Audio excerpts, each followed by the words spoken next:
No, thank you. I hate doing intros. Corny to me. I get it.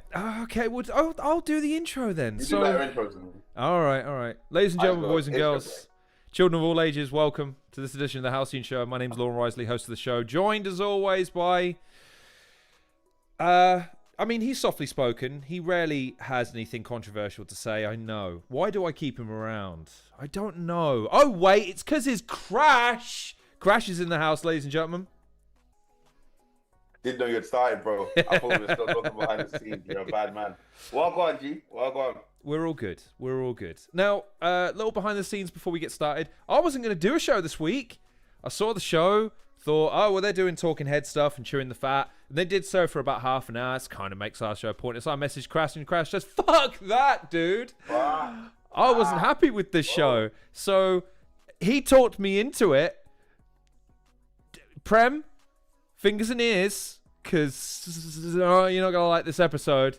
So anyways, Crash, since it's your idea, I'm going to let you start. Where do you want to pick up the thread on this episode, my friend? Episode 9. Where do we start?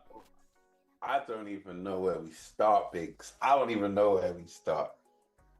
Because like I said to you, honestly, when you said you wasn't down for doing this show, I said to you, I'm not a glazer, bro. I won't just cheerlead you because I'm like, I'll cheerlead you because you deserve it, innit? And I feel like we've been doing a little cheerleading for Prem. Do you know what I mean? Like, come on, bigging up the productions, bigging up this, bigging up that, yeah. And like the fact that maybe it's not going to be so much big ups and cheerleading, that we don't get to do our show. No, bruv. In this week full of inconsistencies, let's keep our thing consistent, innit? So let's talk to him, bro. Let's talk to him. This whole show, I'm going to say it from the jump, ass, bro. Ass. And I don't mean that as in like rudely, but I feel like people will agree with me. If I'm going to say this, it's about this show here, man. Okay. And we can go from like the COVID setup. Yeah, the COVID setup.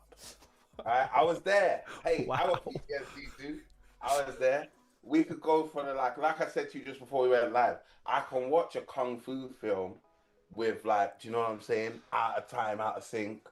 I cannot watch a rap battle. It took away from every.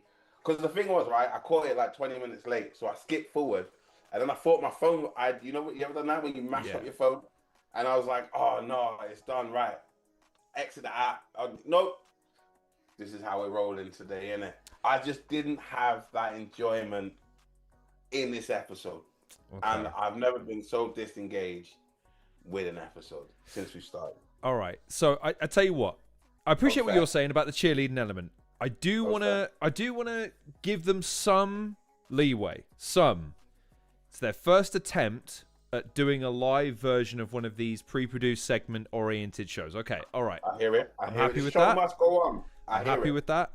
Except for one detail. What's that? And I'm going to look at the camera as I say this, because I'm looking at Crash, but I'm also looking at you, the audience. And I say that I have a reputation within battle rappers being a bit critical sometimes. And I understand that. It's well earned. Here's why I have a problem with this episode.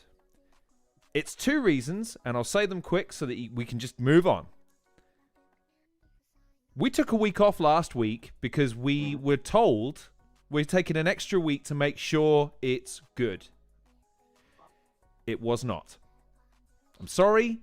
That's just the end of it. The technical difficulties, the production element of throwing to things, the way it was coordinated, oriented. I understand all of that in the sense of it's a first run, but I also don't accept that because I also produce live streamed content.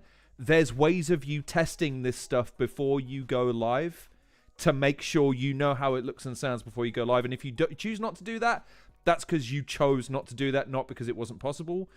And secondly, and this is the biggest reason, my friend, and I'll throw it back to you after I say this. Oh, no, talk to them. No.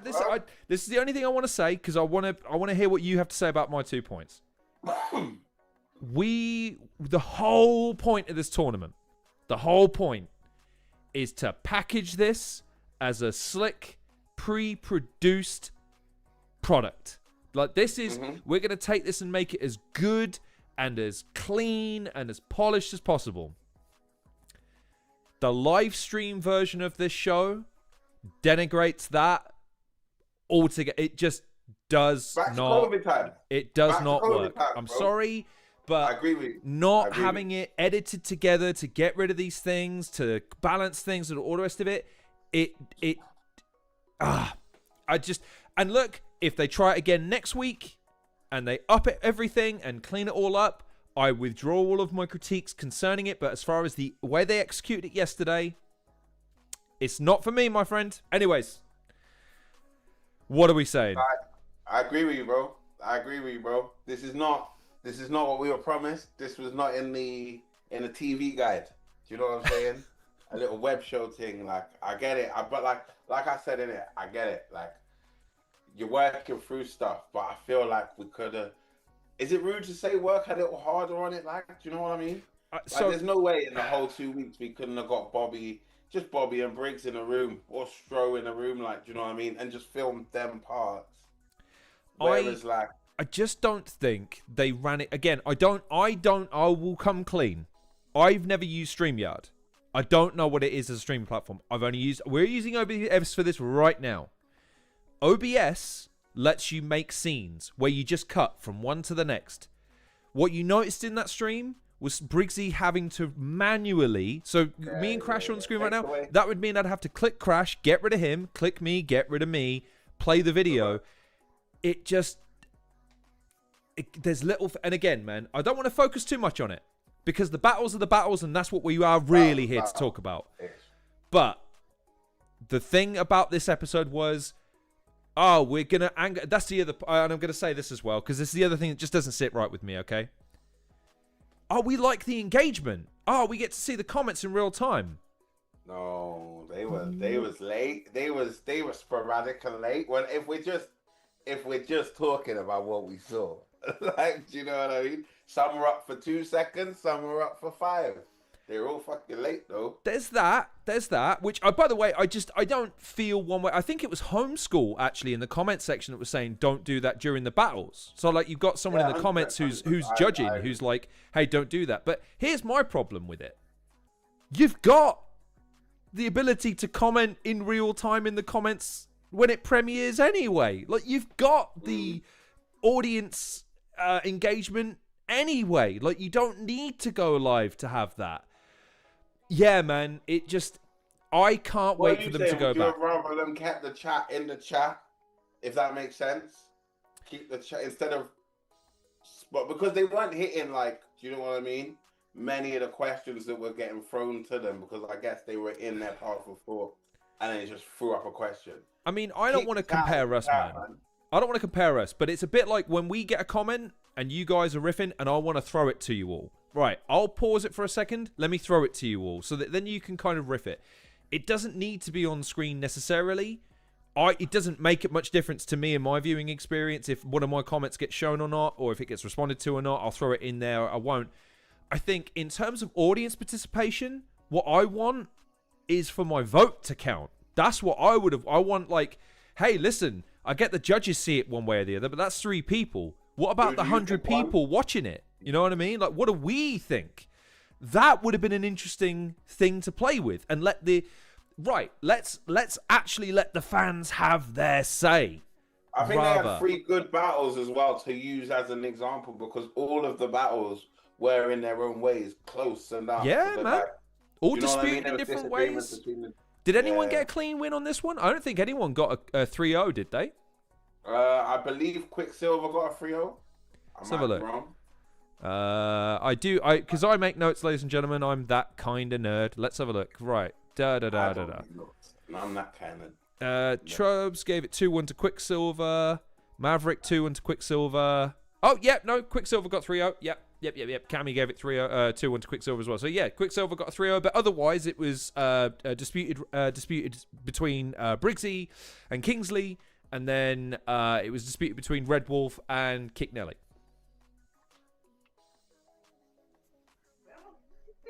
What are we saying? Like, just don't do that again. Like, because what you said is, if that happens again next week, I should fucking hope not. Like, I'm a guy that's like, the show must go on. I get it. Like, you're stressed, whatever. This was a little shitty duct tape. Like, do you know what I'm saying? But like, nah, bro, we can't go through this again. I don't want to go through this again. From the off-term, out-time battles to like you say, the segues, it takes away from the experience. And just the mic issues and shit that I get happens on StreamYard. Like, I've been here in StreamYard, like, in battle rap. Do you know what I mean? But yeah. It's difficult. It's difficult. Again, I appreciate what they're trying to do, which is they probably are still trying to get a studio. And until they get a studio, they've got no guarantee of continuity for filming these segmentations. They've got the battles. They can release the battles tomorrow. But they're trying to put together a show. If they don't have anywhere, they can all sit down and do a pre-record. It does make sense to go live.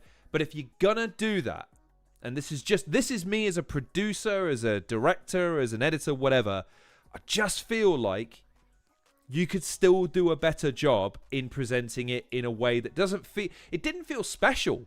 That's my thing. I watched the stream feeling like it didn't feel like it had pop. It felt a bit awkward and a bit janky. And like I said, man, I'm looking at this as being the premiere, no pun intended, battle rap viewing experience week to week. I want to see a polished quality product. And I just don't feel like we got it.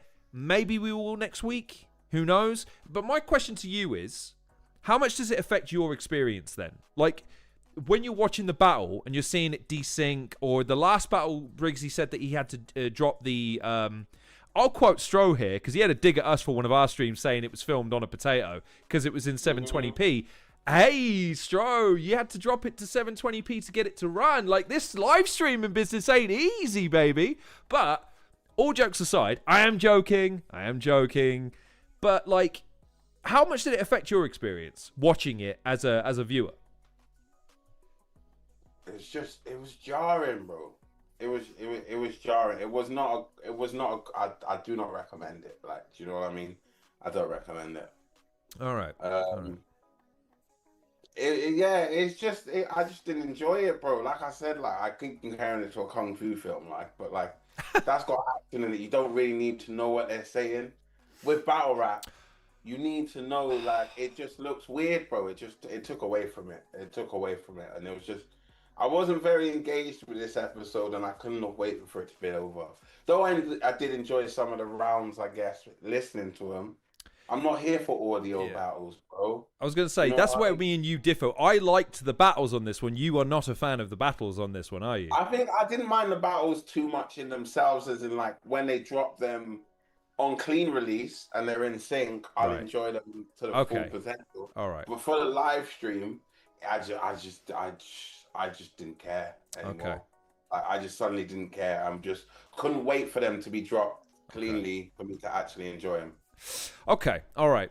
I had one more thing to add, but I think I've been critical enough of the production quality, so we'll put that on the back. A little 5 or 10 more minutes of negativity. No, they could smash it next week, and then we don't come back to this. What are we saying in the comments section? You want to see 5 or 10 more minutes of me ragging on every production thing? Look, and also Cammy's in the house. What's good, Cammy? How you doing, my friend? Big up, Cammy. I think, right, without naming them, there was one person that made a comment, and it was, oh, it's all right, they can hear it, so it doesn't matter. What? Who said that? No, I'm not the business story. No, I'm not in the business story. You will not get me to. It's on the stream. It's on the stream. You can go and find it if you want to. But my point to that is this: it really does. It really does matter. Like, again, audiences get turned off by the dumbest things, lads. Again, y'all want to lecture me about battle rap. I get that. I've never battled. I've never produced. I've never put on an event. I've been producing content for 10 years, navigating the fickleness of an audience. And let me tell you, I've had people complain about frame rate in my videos, son. 25 to 24 frame rate. Jesus. Audiences do not need an excuse to switch off. it's imperative when you're putting a quality product or a product that you're standing behind as quality that it reaches the expectations of your audience. And like I'm saying, man, this is how I'm going to jump off and we're going to sidle into the battles. It just didn't meet it. I am hopeful that if Prem are going to continue with the live function of it, that they up it considerably by next week. That's all I have to say. Okay? There you go. We've ranked for 15 minutes, man. We're good. First battle. Let's get to some first battle. Come on, then. Let's get to the first battle. Let's talk some first battle. Red Wolf versus Mr. Kick Nelly. What are your thoughts, my friend? Okay, first of all, right, we're gonna give flowers where flowers are due. I give it to Wolf, man. Wolf showed improvement. Wolf was pretty good in this battle, let's say. One of the better Wolves I've seen in my time of watching the Wolf. And you know what? Kick Nelly was pretty decent as well, man. I get it to them. They were going at it. I think there was a clear winner, and I think there's a clear reason why. And I will touch on that now. Please do. So I'm going to give it to Red Wolf due to like feels like he listened and he performed very, very well. Kick Nelly had some good moments, don't get me wrong, but the thing that made me take it away from Kick Nelly was the one scheme, the one topic going like leaking into all 3 rounds, man. I didn't like the whole thing, the whole orgy, this stuff. Yeah, the mountains on the bottom, like, do you know what I mean? Like, it would have been funny per round, but I feel like it really took away, man. I really do think it took away. Okay. How do you feel on the battle? Do you know what? Interestingly enough, yeah, it's a weird one. Like, I want to ask you a question about that because you're right. That was kind of a through thread he was weaving throughout the whole pagan cultish, and then bringing it back to. There was also, like, he had a rebuttal in the second round where he was trying, look, this is his dad, and showed him, I'm presuming it's a picture of his dad in, like, a wizard's hat or some fucking pagan. I'm guessing so, yeah, it can guess what. Yeah, and the rebuttal was basically, it's not an angle, it's true, look, here's his dad. But, like, the question I have for you is, like, did that seem repetitive to you then? Did he not incorporate it in a way that kind of felt earned in each round then? Not really, because it was quite like big up Sean Cray in it. He said it right when it first came. Like it was like it didn't sound real, innit? Like I don't know. To me, it just didn't sound real. It sounded like Kick Nelly just going off on a Kick Nelly and one. Then when he brought it back, I guess with the photo, it would have been all right. But like I'm guilty of this as well. Like you bring a photo to like do an angle, and the photo's not big enough. So unless it's like a fucking like cardboard life-size cutout, there's no point of doing it, especially when it's only like 7 man in the room, and like unless Prem are gonna pop it on the live stream for us, like on the screen for us to see when the battle, it's irrelevant. So like I get it, but it just wasn't that good of an angle, if that makes sense. Was it? I mean, what made it not a good angle then? Was it just because it wasn't like the one that got me right? Think it was executed as well as it could be, I guess. I guess if that's good. The other question I had for you is right. How do I say this? Because people were quite high on this. I think it was the second from Kick Nelly. That's when he really went in on. So let's have a look. So that's the one where he tried to flip it. It got a bit of a reaction from the crowd after a moment, but I couldn't see what it was, so I had to go back and rewatch it a couple of times to try and catch, like, what the fuck is he talking about? It's a picture of his dad, like, in Get Up or whatever. Your parents were in open relationships and a cult, so you and your mum, so that's, you and your mum have got that in common in that you're both bottom of a group. Your mum is... Your mum's sacrilegious, right? Now, Eminem said that on a track, like, fucking 10 years ago. I've heard that. And so, like... But people were like, oh man, that's genius. And I'm like, okay, does he get credit for incorporating it into the pagan, like, gangbang shit? Or does he lose points because I've heard it fucking ages ago by one of the most venerated rappers of all time? I don't know where to draw on the line with that, because in the midst of that second round, it was... I mean, he was very... He used some very verbose imagery. You won that sperm pentathlon. That was a mental. Just keywords like that. What do you put as your emergency contact, dude? A fucking WhatsApp group. How are you the product of swinging but can't land a coherent punch? And just like a lot of that sort of denigration. But like over the course of all 3 rounds then, what would he have had to do to make that like, okay, that's worth incorporating into all 3 rounds? I think there's like a thing that you could do where like you kind of like bring it up, but then you make us forget about it, and then maybe at the end of the 3rd round you don't talk about it, and then you'd be like, and that's why she, I don't know, say for instance, and that's why she's sacrilegious, like, do you know what I mean? She, like, do you know what I mean? And then you round it off. It just felt like it was like that was his main narrative, and everything else was just a bit extra on top of that. So subvert the expectation a little bit, bring it back after enough time has passed, hit people over the head with it, but you got to bring more. So do you feel like Red Wolf was more dynamic in these rounds then? Do you feel like he brought more to the table than Kick Nelly over the course of all 3 rounds then? Yeah, I do, because what it feels like is like Red's written 3 separate rounds, where it feels like Kick Nelly is just in an average battle. It's just a 1 round, like it's just 1 round 3 minutes split up, if that makes sense to you. Okay. Yeah, no, I can sort of see it, because the way I scored it was I gave Red Wolf rounds 1 and 3. I felt that Kick Nelly's 2nd round not only got massive reactions from people in the room, he was developing a bit of momentum. It was kind of hard to argue that he was the stronger of the 2 in there. I've got some of Red Wolf's stuff here. I mean, the 1st round I think belonged to Red Wolf just because he came out really, the autism stuff just seemed to really generate a lot of traction in the room. But it was coupled with the fact that Kick Nelly responds with, "I don't have autism." Kick Nelly did a weird one as well, because it was like a rebuttal, but it went straight into his round as well, if that makes sense.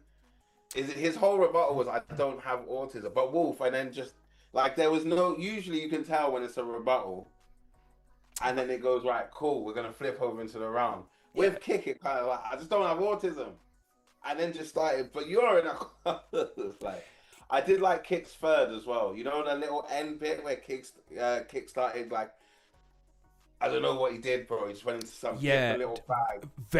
I've got a note here. Very odd explosion of gun bars. Put 6 in his temple like his parents' gangbangs. Briggsy calls...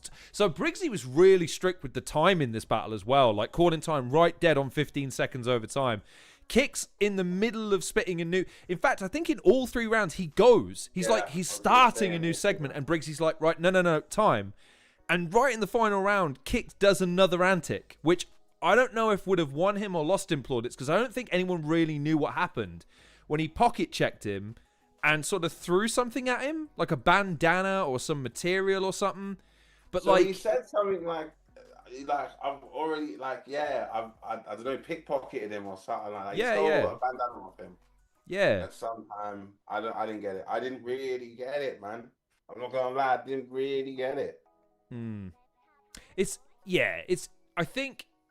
It's a classic example of Kick Nelly in that you really weren't sure what you were going to get. I think he definitely reverted back to a bit more of his I'm going to do whatever the fuck I like mentality in this one, whereas in the Dub T1, I think he was more considered, more consistent over the 3 rounds. It's hard to know if that cost him, though, because I just think Red Wolf, as you were saying, was just a bit better. I feel like he finally put it together in the final battle where he was really fun in the 1st round. 2nd round maybe didn't have quite as strong as round as Kick Nelly, but still had a good round. And then the 3rd just kind of brought it home. Like, just did enough to win the battle. He was enjoyable, this Red Wolf, and I hope he continues. Well, we move on then. Again, we've banged on enough about the studio stuff. I have several notes, but we'll save those if I ever need to justify. We can bring it up at the end. If I ever need to justify an opinion, we'll come back to that. Cammy's left a couple of comments. It's hard to bring material back when it's 60 seconds. Yep, totally get that, Cammy. But then he also says it wasn't a pocket check. Kick had been in the venue for 5 minutes and managed to pickpocket a rag from Red Wolf, I guess. He wanted to highlight it. That's a bit weird still, I'm not gonna lie. It'll make me think twice when I'm at the venue, making sure that, right, I've got my like shirt. When Kick Nelly comes around me, got my shirt. Yo, where's my bandana, bro? Fuck. I didn't bring one, just in case. just in case it comes up as a bit in a battle. That is kind of funny in a little bit. It's kind of funny. But anyways, Sam Esse versus Quicksilver. Sam Esse's debut in the tournament, having picked up 6 points from two no-shows. No, stop. Run that back. Sam Hypes. Yes. You said Sam Esse. Oh, did I? Sorry, have I written Sam Esse? I have. Oh. Sorry, Sam Hypes. My apologies. Sam Hypes having debuted, 2 no-shows, but picked up 6 points as a result. Going into this battle with Quicksilver to basically top the group. What were your thoughts? Okay, let's start with the positive. Quicksilver, 3 solid rounds, mate. Won't lie. Like, I think I said from the last time we saw Quicksilver battle, like, the thing with Quicksilver is when I was introduced to Quicksilver, it was pure, like, corny, kind of like fruity lines, which I'm not a big fan of. And it seems like the more he battles, the more progress he makes in cutting that shit out and actually getting to the battle elements. Like, he was very direct. He was up on Sam. For someone who's a posh boy is not meant to be talking like that. My thoughts on Sam Hypes was I had hopes that Sam was going to be sat on the bench, like fuming that he's not getting no match time, not due to his own fault, due to dropouts and stuff. So that would empower him that when he finally does get in the ring, yeah, I am through and whatnot, that's lovely, but I still want to kick someone's head in. Quite underwhelmed with Sam's performance. Quite underwhelmed. And then it made me think, but Sam hasn't had that chance really to adapt to this new 1 minute. Whereas his opponents have, Sam's just been watching on the sidelines. And it was that thought of like, did I give that brother too much credit? Like, I guess he's got to learn like everyone else has got to learn. So I give the battle 3-0 to Quick.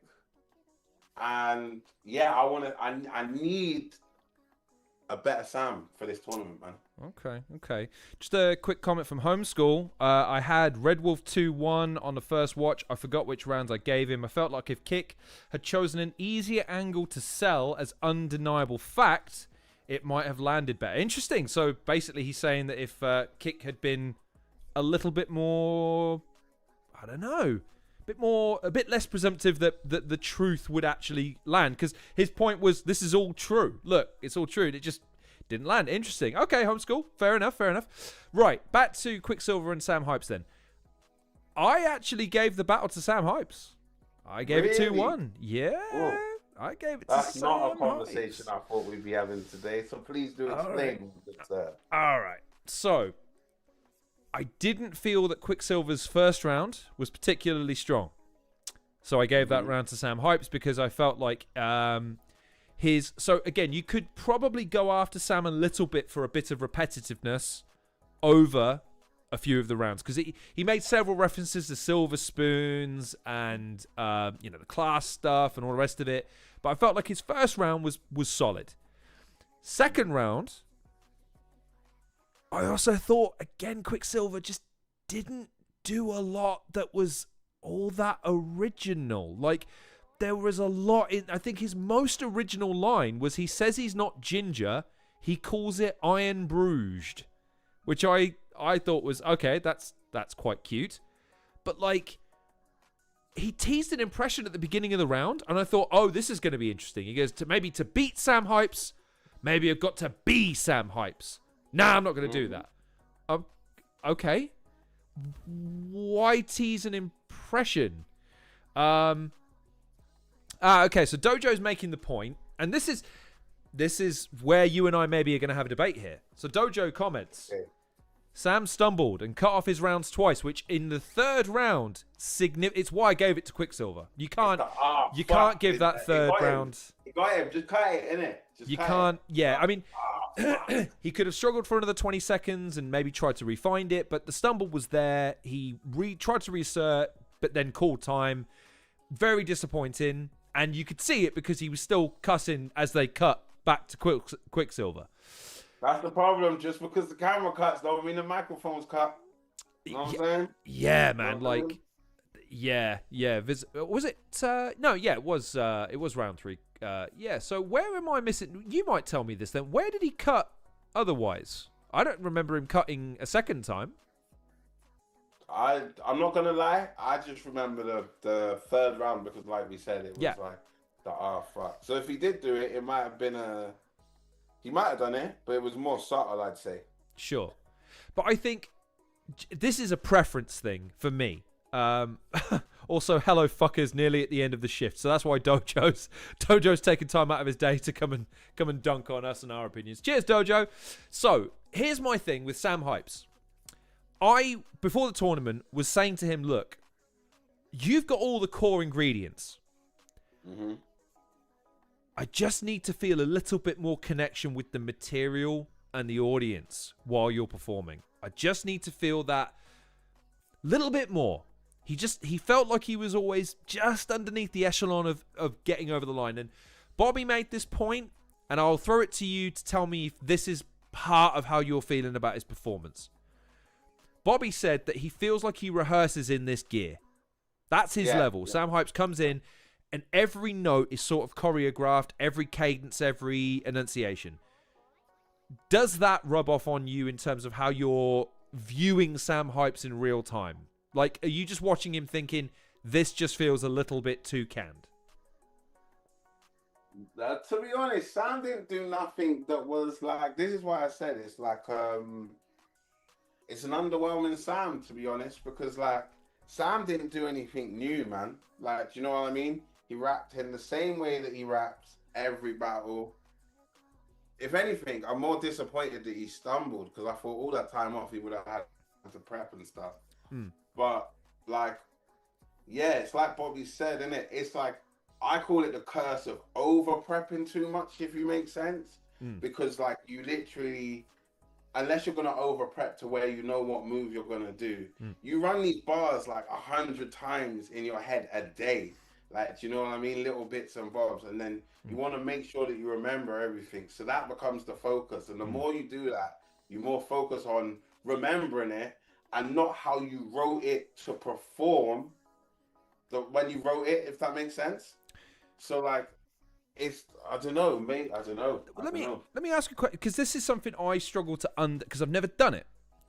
What's the difference between trying to memorize a battle rap versus just learning the lyrics to a song? Like, I know the lyrics to a bunch of songs, and it's like, oh yeah, well, they're just kind of in there. Like, I hear it enough, it goes into the synapses, I make a connection with it, and if you just gave me, right, give me the lyrics to this song, I'd go, okay, I don't know them, but I do know them.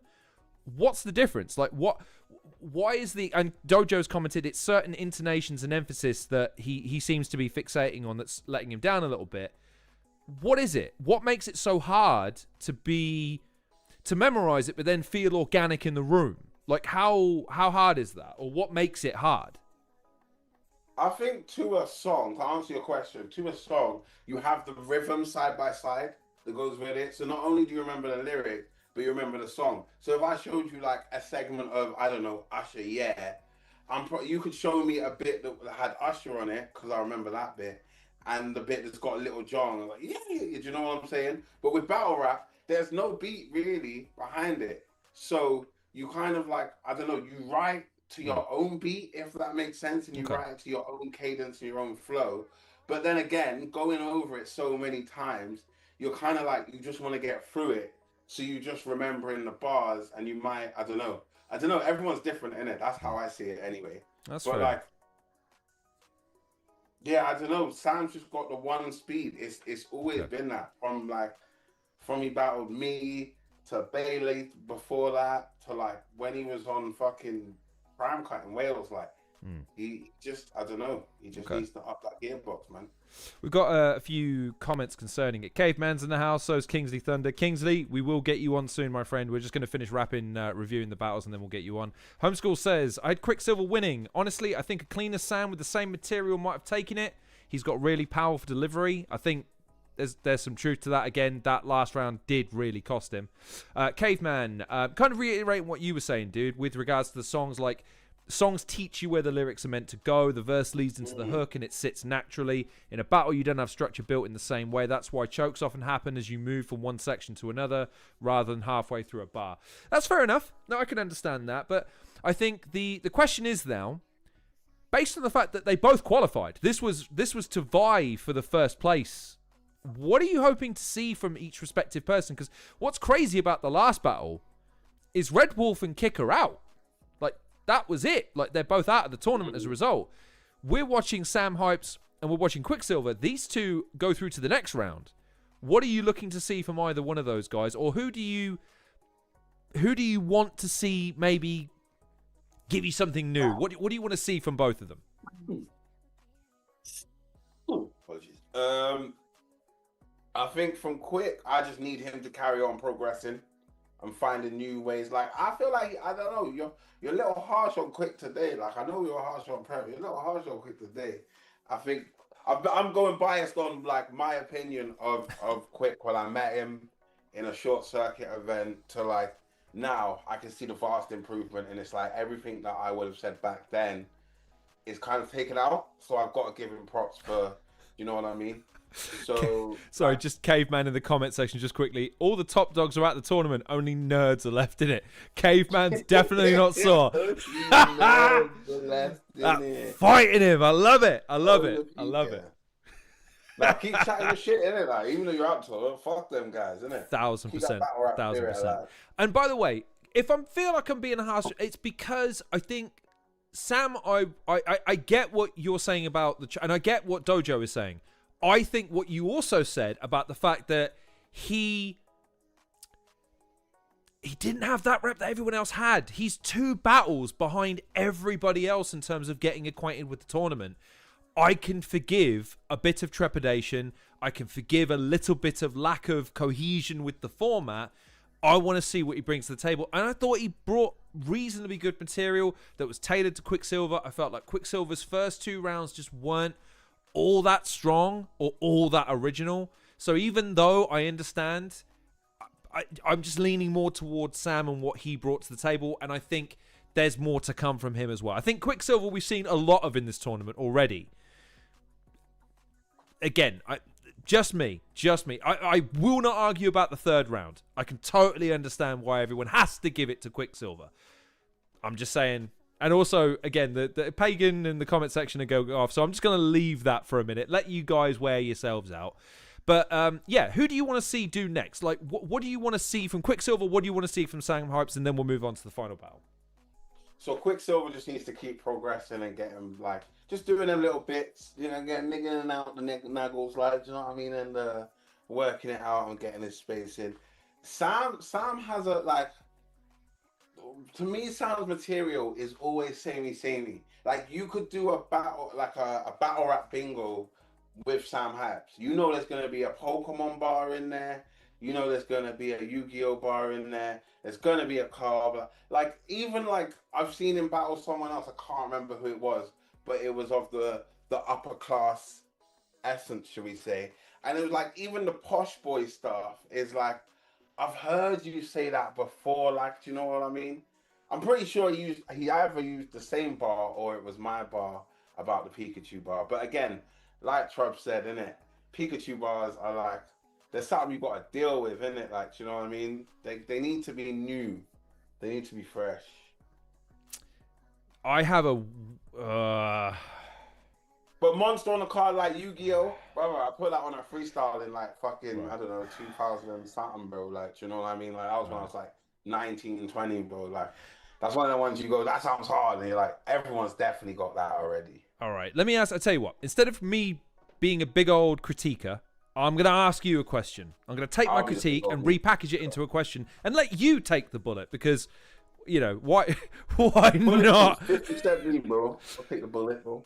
Someone made a observation that if you're going to use a reference, I would rather you use a reference that I don't get. Yo, quick question. Is this the same brother that you referenced before? No, different people.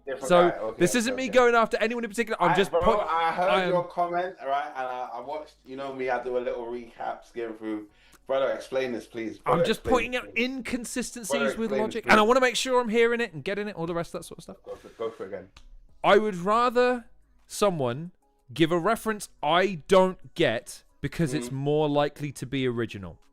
Now, if you don't get the reference, why are you going to react to it? So here's my question, and I'm pointing out because that statement doesn't make sense to me. Asking you, when you're hearing stuff and you've heard it 1,000 times, do you deduct? Is that worth sort of taking points off a person, rather than when someone does a reference and you're like, what? Like, what lands worse? Something that you don't get at all, or something you've heard 1,000 times? If it's been said 1,000 times, but it's different, like, even if it's like 0.5 different, I will, that's a bar. Like, okay, it's like a stock image of bars, like, do you know what I mean? Right. Like, that's okay, you're using that. If, like, I watch a lot of American battle rap, right? A lot of American battle rap. And they do, like, you think I'm bad with wrestling. They do fucking NFL bars. And, like, I kind of get, it's a double entendre. And I kind of get the one that's not referencing the player. But I don't know who the fuck they're talking about. Right, okay. But I've always said, if it's a God bar and it's delivered well and the other audience, I'll be like, okay, I don't know what the fuck he said, but that shit sounded gold. Like, do you know what I mean? But that one is the worst bar, bro. Because I don't get it. You've not pandered to your crowd. I don't get no one's there to rap strictly for Crash to get everything. But like, yeah, if I had to choose between a bar I've heard before or a bar that I just don't understand because it's wrestling or fucking American football or something, I'd like, yeah, when Trump said that, bro, I didn't know what the fuck are you here for, bro? I mean, look, I kind of get what he's saying. I kind of get it. It's this thing of try and be original. I sort of understand that. But, I mean, some of the comments here, I mean, Pagan in particular has kind of given a note here that I think's worth referencing here. Niche references are grand as long as you don't fill your verse with them end to end, because then you're making no effort to connect with your audience. So I think what we're saying, and I think we can reach a consensus. Everyone, see, we're all friends here. We're all consenting. We're all. This is all. It's all for the love. Is if you're gonna be original, if you're gonna attempt to be original with your niche references, don't go mental with it. Maybe sporadic, maybe intermittent, but don't go out of your way to sound contrarian and different and all the rest of it, because then you don't connect with your fan. It also seems to be a recurring theme in the comment section, dude. Anyone that didn't qualify is calling anyone that qualified a beg. No, I hear it. You know what I'm saying? Hey, I love the pettiness. Riot. Let them know, man. It's rigged. Let them know. I love it. What else we got? We got Homeschool saying, personally, I can't reward points for references I don't get, but I respect battlers who use those, because for those who do get it, it's their favorite. It's also possible. That's what I mean. Like, I won't take away a point because that's on me not to get it. So, like, if it's delivered well and I still think it's cool, but I'm not giving him extra points. But I'm not also going to stand there and go, I didn't get it. It don't make sense. Like, do you know what I mean? Someone explain it to me. Like, no. It's just not for me, bro. But that's the good thing about a double entendre is like, or a triple, is like you get it on different layers. Yeah, relates to whatever you're talking about or the person. Yeah. And then, I'm gonna match this with. That's why I fucking love double and triple entendres, man. That's just funny as fuck. I mean, you're an anime fan, so maybe you'll get this. Homeschool comments. Dego told me you'd be lucky to catch crickets like Japanese superstition. I wasn't familiar with the superstition, but the bar explained for it. The bar itself explained it. I mean, is that a superstition in Japan, chat? I don't know. I've never been. I've watched Dragon Ball Z a few times, and that's about it. Whoa. By the way, isn't Journey to the West a Chinese? Not all Japanese people like fucking Dragon Ball Z, bro. No, joking. Is that what he was? I don't know what he's referencing. I'm not gonna lie. I don't know what he's referencing. I have no idea. But the point is that I like references I've got to look into too, dude. I like being like, wait, what did he say? Right, Google it. Like, oh no, that's on my Google search history now, because it's fun. You learn new things as you go. Anyways, right, we got to move on to the because we've been talking for 45 minutes and we want to get some battlers on because you want to hear from them, I'm sure. The final battle. The rig is in, ladies and gentlemen. It's official. The rig is in, man. Briggz versus one young Kingslee Thunder. Give me your thoughts, dude. Let me know what you thought. I like this battle, man. I agreed with, was it my boy? I don't know his name, bro. Pathologic? I'm playing a game at the moment called Pathologic, innit? So that's how I'm going to say it. How'd you say his name? Yeah, is it Pathogenic that you're referring to? But it's Pathologic is that's a horror game, isn't it? Yeah, that's a horror game. Yeah, I reviewed the second one. I get confused with the two words, but yeah, my man's basically said it was one of the most funniest battles again, and it had Briggz in it, which fucking annoys me. But like, this was always gonna be a great battle, man, and I generally think it was a good battle, man. It had a little bit of everything, bro. It had a little bit of everything. It had some drama with did Kingslee stumble in the third? Yeah. He had a moment where he did his sort of he does a movement. As you can see, he's trying to reset himself and he kind of goes into himself. But yeah, I think he even he apologized for the choke. This is what I was going to say about earlier when we said just because the camera cuts off don't mean the mics do as well, bro. Like, just leave it, bro. Leave it and apologize after when it's all done and said. I just don't like that shit. I don't like that shit when people apologize. Big question though. Come on, don't leave us in suspense, man. Who do you think won? I feel like Briggz won, man. I feel like Kingslee started off super strong, and even the second round strong. Then the third round, it just wasn't as great, and with the stumble. Whereas Briggz seemed to get just a little bit stronger every round, pause if necessary. Like, I don't know what kicked Nelly and Briggz, what water they drank, right?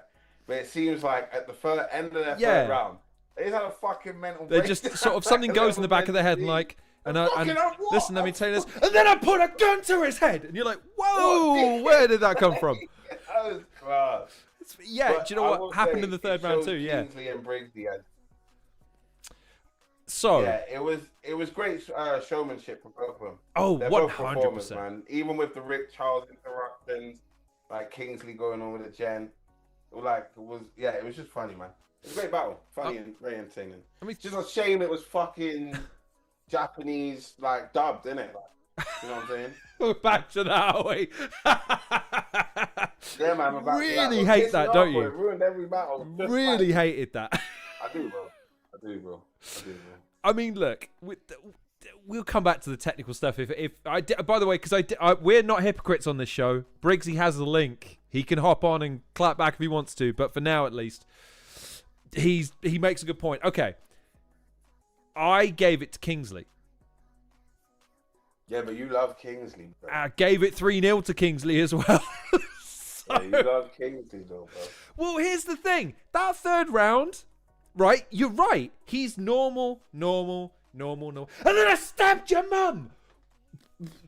Okay. Like, where's the continuity there? It makes no sense. There is no fucking continuity, bro. This is battle rap, bro. But that's my point. If he wants to set up, like, Kingslee, you're a joker and everything, but I'm gonna do demented things to you and your entire family. Okay, all right, I'll listen to 60 seconds of that. It just sort of came out of nowhere. Like, whoa, I'll tell you what, okay. That shows the skill that Kingslee has, because Kingslee has the ability to do this, right? As he'll just joke with you and you'll think, oh, they're friends. And then he'll just start cussing you and then getting into like some gory street kid. But he's transitioned so well, you don't pick it up. Whereas for Briggz, I think the transition was worse than like when he had to take everyone off the screen. Like, do you know what I mean? Like, you know what I'm saying? Like, it was just out of nowhere and it was slow and it was like, oh no, that's what we're doing. But I did enjoy it. I thought it was funny and entertaining, man.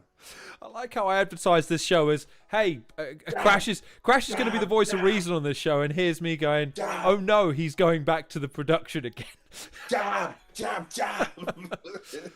I mean, you're right. I think Kingslee Thunder is a fucking star, man. He's got charisma for days. Even his cock-ups, like in the third round, he can sort of wink and nudge and get out of it somehow, some way. Yes, I would agree with you and most people that he seems to have a limit. He gets to a certain momentum and then he doesn't ever threaten to kick on from there in terms of how battle rap visceral he's gonna be. Like, he never ever goes full meltdown on someone. I get it, but it doesn't mean that, like, the first 2 rounds he got the 2 biggest reactions of the entire tournament. And I'm sorry, lads, when we're talking about battle rap and we're talking about what actually matters is, did it connect with the people watching it? And I'll bet you the people at home were laughing just as much as the people in the room. And if he does that for 2 rounds and Briggz can't, he has to take the win in my mind. He has to. But you disagree, so it doesn't matter. So it's fine. No, but that's the head. That's my opinion. I'm a big Kingslee fan as well. I love Kingslee style, innit? I think he's done the comedy with the bars perfectly. Maybe I'm just a hater, and this is the first time I actually saw Kingslee bleed on stage. Like, show a little weakness. Kingslee doesn't drop. Kingsley's a very consistent battler, I would say. Well, I'd just say, by the way, because there's a reference, Pagan's referenced Mo Rafiq. Mo Rafiq's actually, my dad says Kingslee Thunder. So in the comment section of the Prem video, 3rd battle, 3-0 to Briggz. Don't think he's done anything special, but Kingslee was poor. Kingslee just comes across like he's never prepped for a battle and just hits with random lines that rarely link up. And they say we're critical. Jesus. I think that's just someone's read him wrong, because, like, you could say, like, I'm not gonna say aura.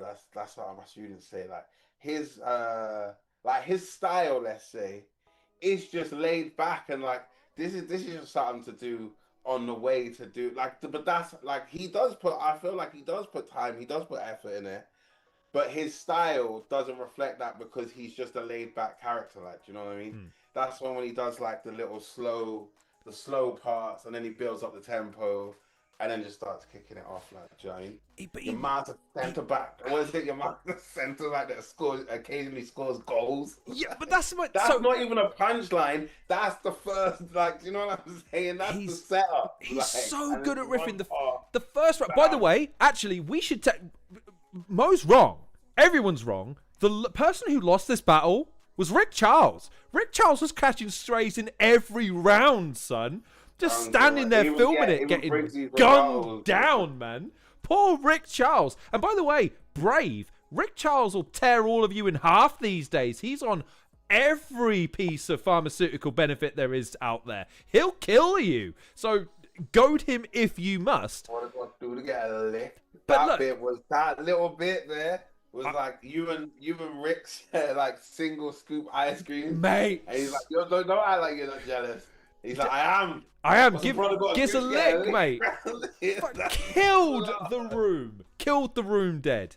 Fantastic. But that's a sportsman, like, that's a showman, like, yes. The show must go on, like, do you know what I mean? That's like, again, if you've got like fucking not Spirit, what's the other one? Beyond, that gets thrown off by like your opponent talking. Imagine the cameraman jumping in, like, that's gonna fuck you up even more. I mean, fair enough. I mean, look, again, it's all subjective, and I could see it. I mean, round 1, by the way, I will concede, Kingslee went over by a full 24 seconds. Jesus, lad. There's overtime, and then there's overtime. And in the 3rd round, yep, there was a stumble, had to catch himself, bring himself back. He's impossibly entertaining, man. And I'm so fucking gutted he's out of the tournament. So gutted. It's a shame. It's a shame. But it was the group of death. It's any of them, man, that drop out that group, it's like, it's going to be a shame.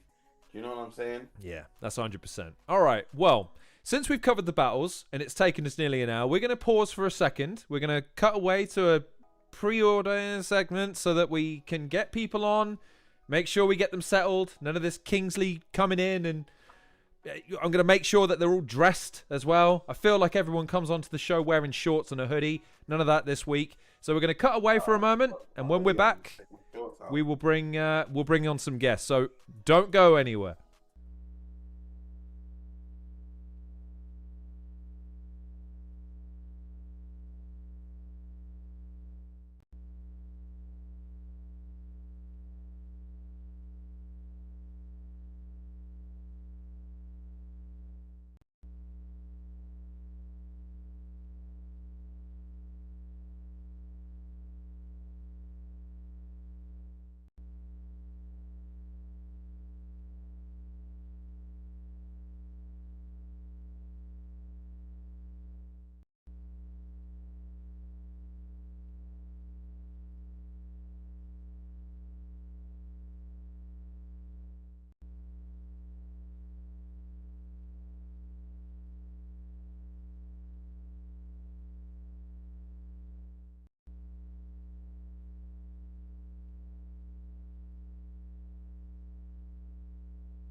We're back, ladies and gentlemen, with Kingslee Thunder.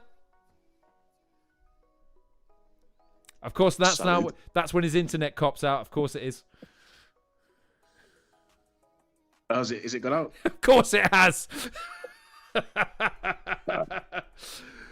Your fucking Wi-Fi, dude. I thought you said you were on data. Wait, Nope, still terrible. Oh, he had us, bro. He had us.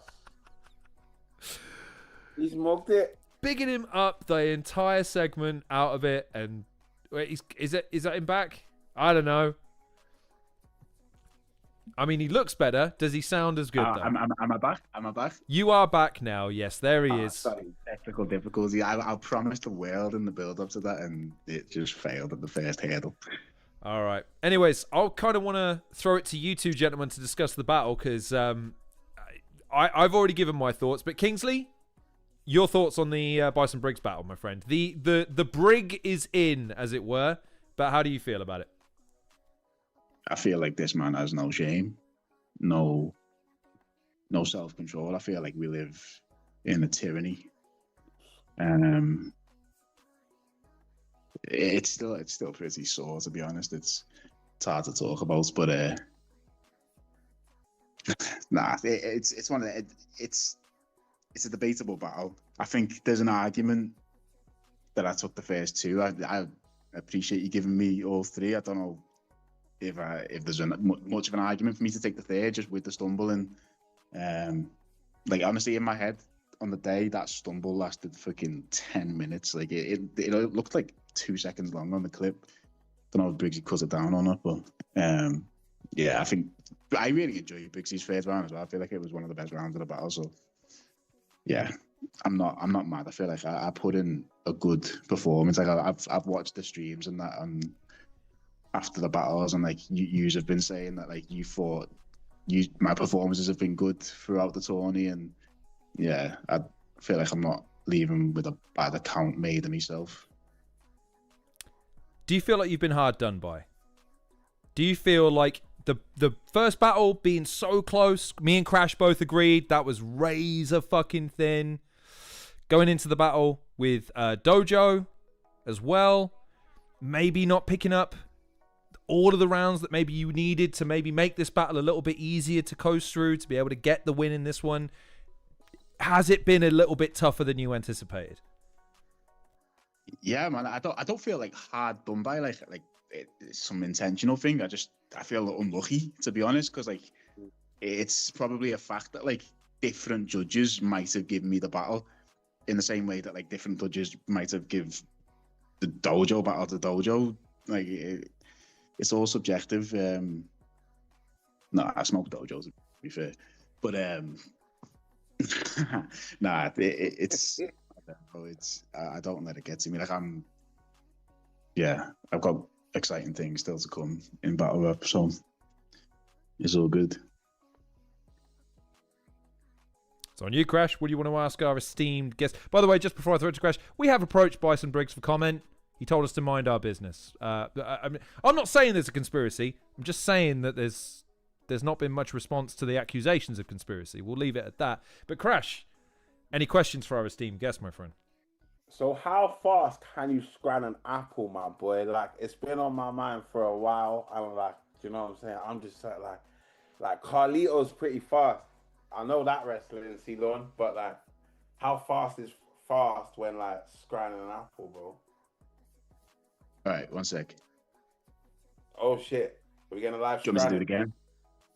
What? Oh my god. This is what we're working with here. This is what we're working with here. Come out. No, man.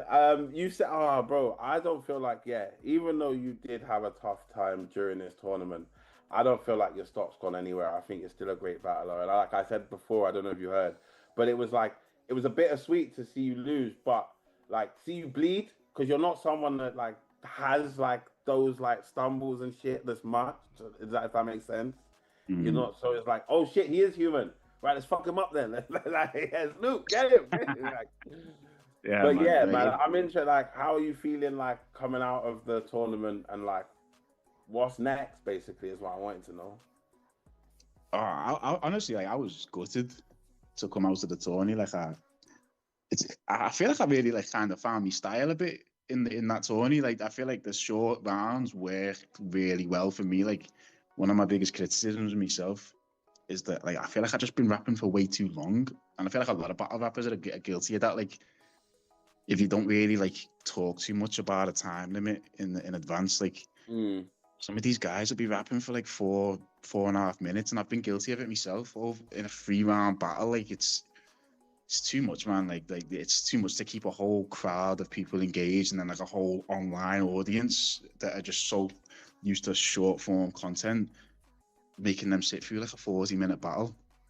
And like because my style, like, I do a lot of like one-liners and 2 bars and stuff. Like I can still fit like I've probably like I don't know 2, 3, 4 times the amount of like punchlines that the average battler will fit into a 60-second round. So yeah, I feel like it worked well for me. It just obviously not on paper because I got knocked out of the fucking tourney. So yeah. I have a question, and I want to put it to both of you because I'm interested in both of your opinion on this, because you've referenced something there and I completely agree, and I want to bring it back to the very first sentence of the very first round. In my time at Premier Battles, you've had 2 sponsors. The room erupts. Briggz cracks. You know where this is going. Right. That reaction, that charisma, that natural ability to know exactly what's going to hit an audience, right, is one thing. But the technical, combative, sportsmanship element of battle rap is always going to be lurking in the background. It's like, yeah, but is he bringing the more visceral stuff? Is he compounded, like all the rest of that sort of stuff, right? Do you feel like that's what has gone against you a little bit in the judging aspect of the, like, because there has to be a winner in terms of the composition of the rounds rather than just, because that's my argument, dude, is I thought you killed it in this. The 2 rounds that you got reactions were the biggest reactions in the entire tournament. That has to count for something in my mind. But like, I put that to you. How do you get your head around it in terms of the tournament? Like you were saying, like how you fit into the scheme of things. I just think the obvious answer is that Pathogenic and Sean Cray are clearly simping for big battles. On the payroll. Yeah. You hate to see it, but it's the world we live in. So, wait, what was the question again? What was the actual question? Get that out of the way. It's irrelevant what the question was at this point. I guess it was like, do you? Because I think Pagan said it best. You'll have made fans from these streams, man. Have you had fun? Has it been a good experience? Like, have you felt like you've got something out of the tournament, even if you didn't pick up the qualifying round wins that you would have needed to get through to the next round? Genuinely, man, I've had a proper laugh. Like, anyone will tell you, like, who's been at the events, like, I've just showed up to every event. I've had a laugh from start to finish. Like, yeah, it's been good, and I've enjoyed prepping for every battle. Like, I've had obviously Briggsy, Hulk, Dojo, like 3 very different battlers to prepare for. So it's been a good little journey, and like, yeah, I'm not trying to sound like the Luke Little and mean, but like I'm really not bothered. I'm not bothered about getting knocked out because yeah, it's I feel like I went out on a high. Oh, 1000%. Crash. We were going backwards and forwards earlier concerning a few of these battles and the contentiousness. I want to ask both of you, has that been useful, like, week to week? And if Crash, if you were in the tournament, like, seeing the fan discussion, seeing how some of these narratives are starting to form, seeing what people want to see from you, is that exciting as a battler to have to incorporate, to meet expectations or to defy them? Like, how has this experience been week to week over the months that this has been going on for? I don't know. I wasn't in the tournament, bro. No one talks about my. Nah, but you could have been. You could have stuck your hand up and said, "Fuck all these guys! I'm battling everyone and I'm beating everyone for that $3,000." What, does Crash battle? Yeah, sometimes, bro. Sometimes, bro. Like, I've been known to. No, man, I don't know, but I can imagine that it is good though. Like, you know what I mean? Like, side by side, like, you're battling. You know, you've got your battles lined out. You know who you're battling next. It's good to see what the audience say, and then you can prep that for your next battle. Like, do you know what I'm saying? Let's ask Kingslee, because he can actually tell you from, like, do you know what I'm saying? Can you repeat the question? This isn't this isn't going to be played at a hearing later. Like, just roll with it, brother. Like, I'm about to say no comment. No, that was supposed to be. The word subpoena is coming up a lot in the chat at the moment for various reasons. So let's just move it on. I'm saying anything without legal representation. I wouldn't, man. Briggsy's watching, and we know he's got money to rig a tournament. He's probably got money for legal action as well. And we don't have a budget here. Fucking hell. I don't have money to make sure you're wearing the appropriate attire on my goddamn stream. By the way, ladies and gentlemen, off camera, he did not confirm or deny whether or not he's wearing anything below the goddamn waist, and I'm scared to ask. But anyways, did you get a look at the ice cream in the end? Oh, yeah, I did. Absolutely. What's up, brother? Going to get a lick. That was probably my favourite part about it. Fucking insanity, man. What you know about getting 3 man on the cornetto?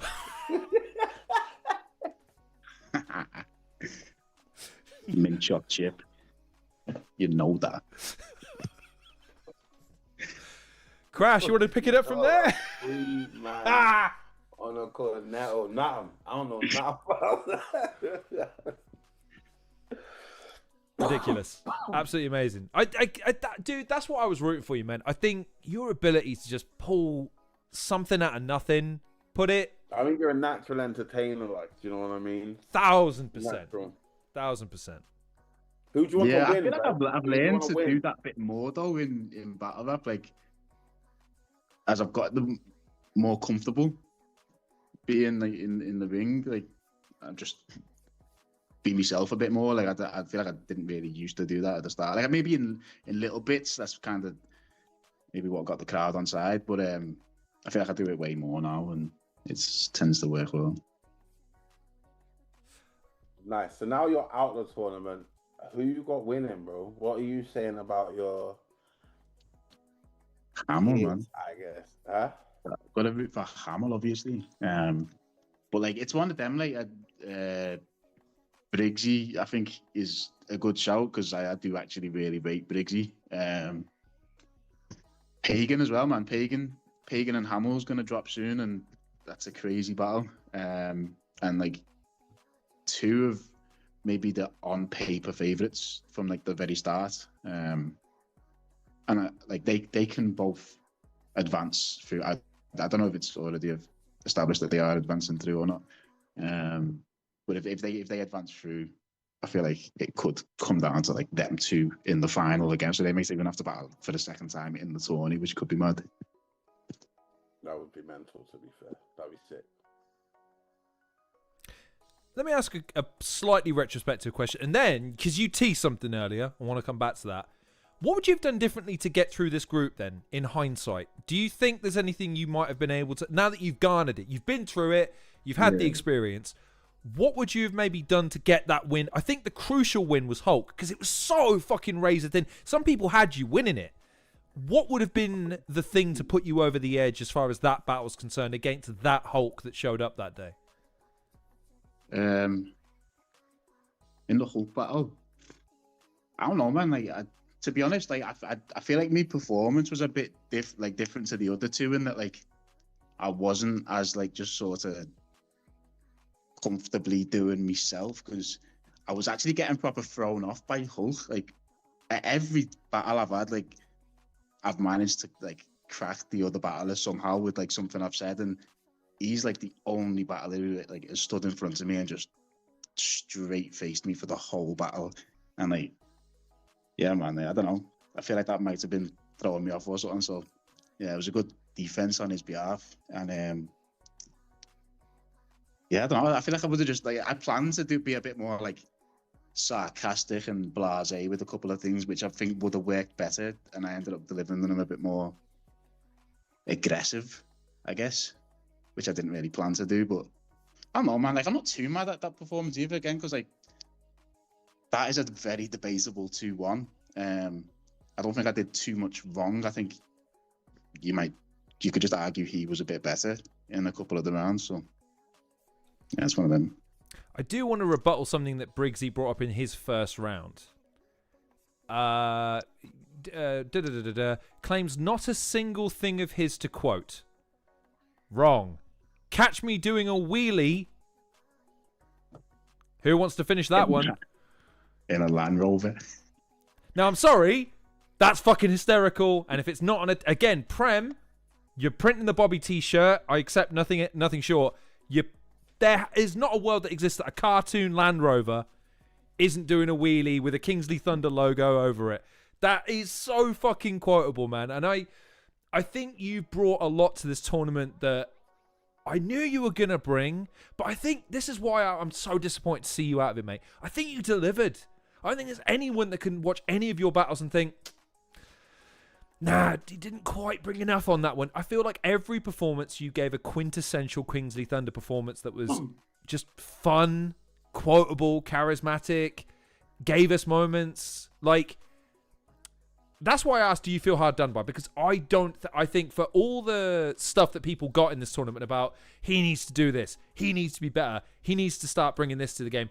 You're the one person that everyone was like, nah, he was great, he was fun, he was clever, he was witty, he brought the game. Like, I think that's why I feel like I was saying that you were hard done by, because I feel like you were brilliant, and somehow you're out. I don't get it. Doesn't make sense.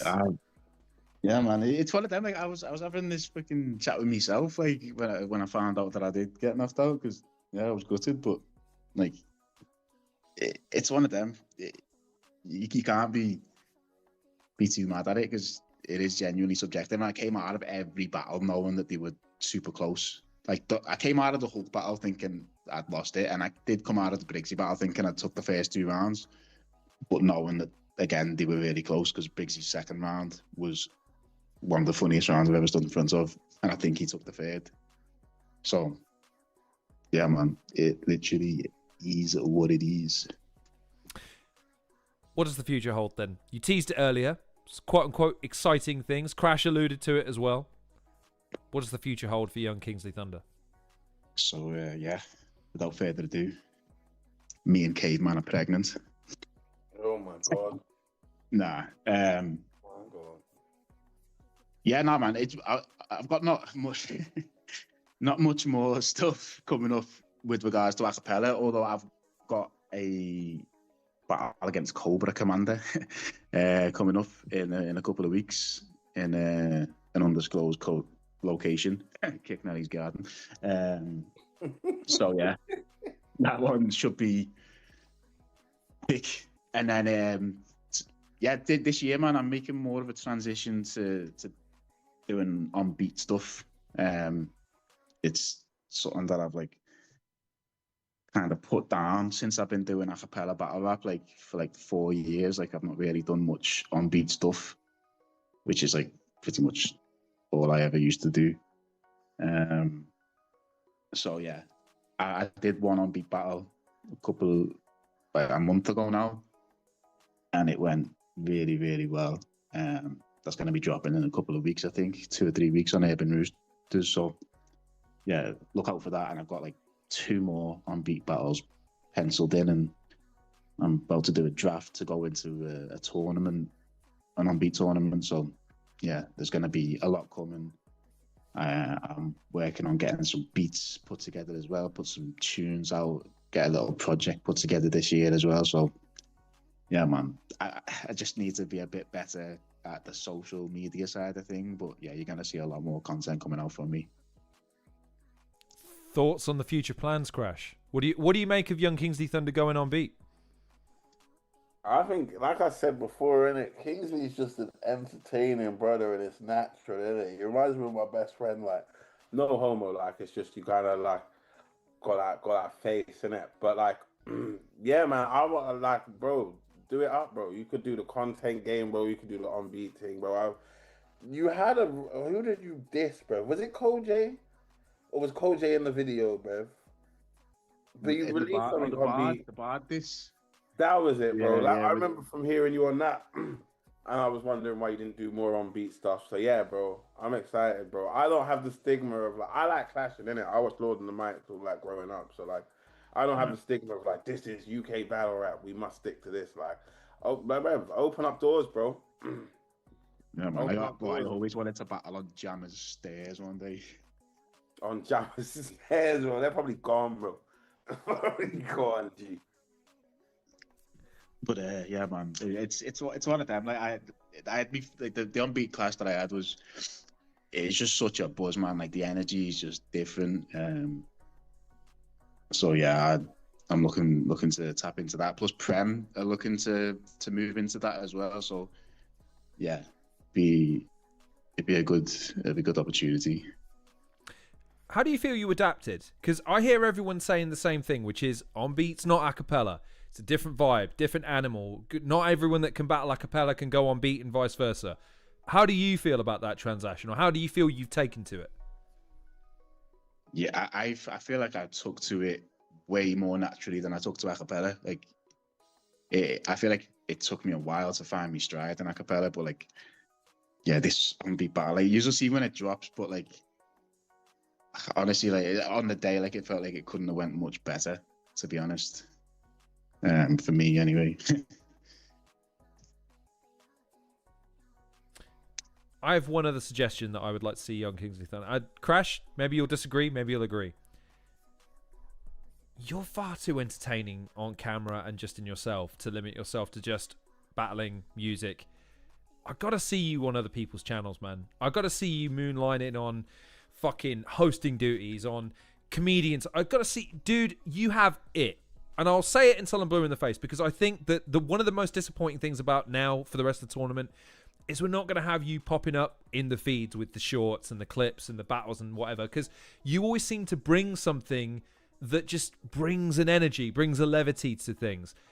Is there any room in your mind to deviate outside of battle rap, a cappella, on beat, even comedy, to like, I don't know, man. Like, do you have any interest in being on a reality television show one day and getting picked up, and then suddenly you're fucking hosting some shit in a suit with slick back hair and saying, "Welcome to this," and I'm Kingslee? Like, dude, you've got that quality to you. Do you have big star plans like that? Is the sky the limit for you one of these days? Be honest now. Because you're going to be a chef, or you're training or working as a chef. You cannot be stuck in a kitchen, man. Too fucking entertaining to be stuck in a kitchen. End of story. I refuse to accept that.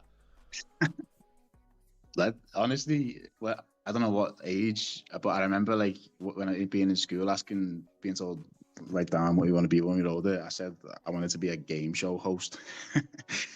But yeah, nah, like I've always had an idea for a while to do like a sort of cooking show with like bringing battle rappers into that and doing like a sort of different weekly thing. But yeah, I just need to get off my arse and stop being lazy, to be honest, and do things like that. But yeah, I've done other things, bro. Like I've done stand-up comedy, I've done acting, I've done all sorts. I dabble in this and I dabble in that. But what the sounds like guys doing these days? Get fucking Kingslee on to how a host sounds like. Shuffle on one side, Marlo on another, guests aplenty, but Kingslee in the middle.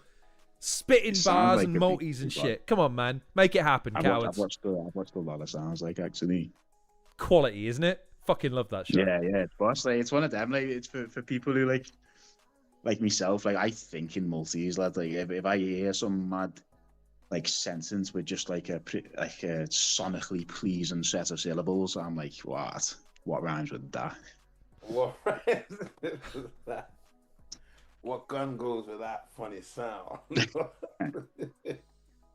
Also, Pagan being courteous in acknowledging Kingslee defeat. Good luck trying to slick back that perm. Classy, Pagan. Classy.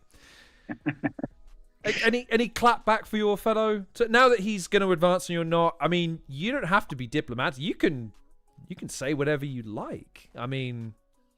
My clap back is I'm writing Hamill's third round for Pagans.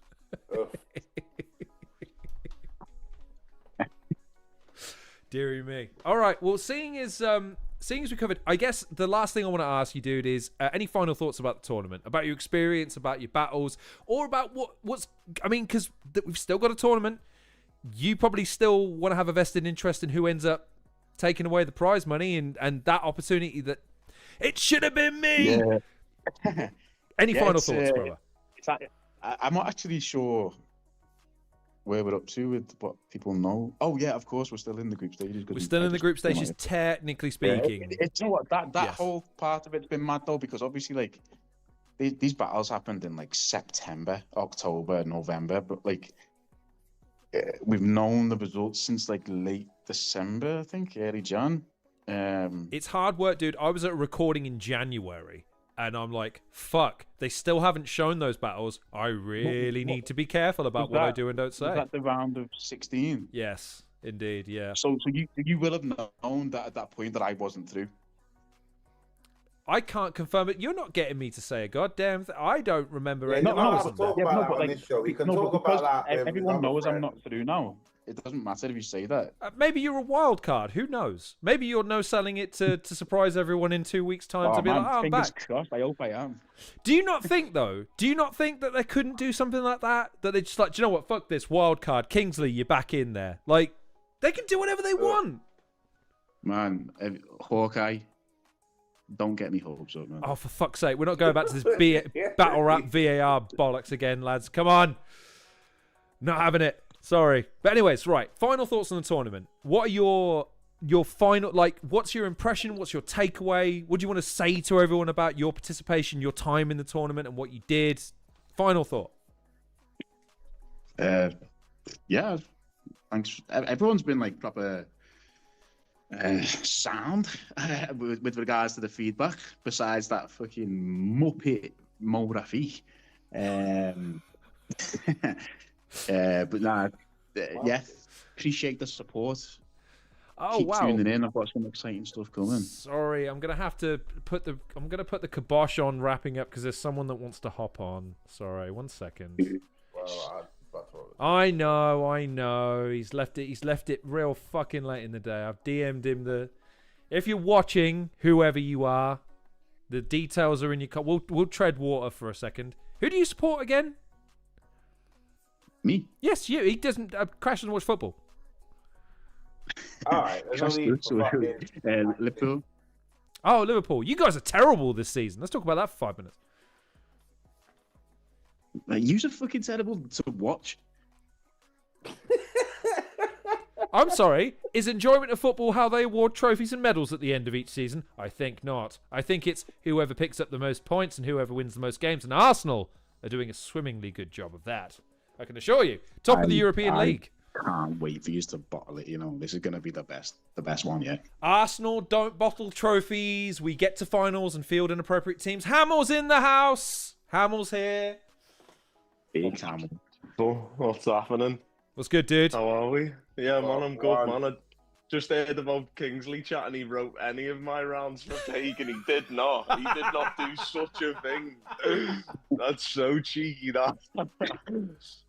Nah, that's big bro right there, though. He probably give me some pointers, but nah, that was me. Yeah, I only gave you like 4 or 5 bars to do. you give me nothing, lad. That can't be the narrative. I'm not having that. No, I'm Sam S.A.'s ghostwriter. That's believable. Nah, he's a good lad, son. He's a good lad. How are we, gents?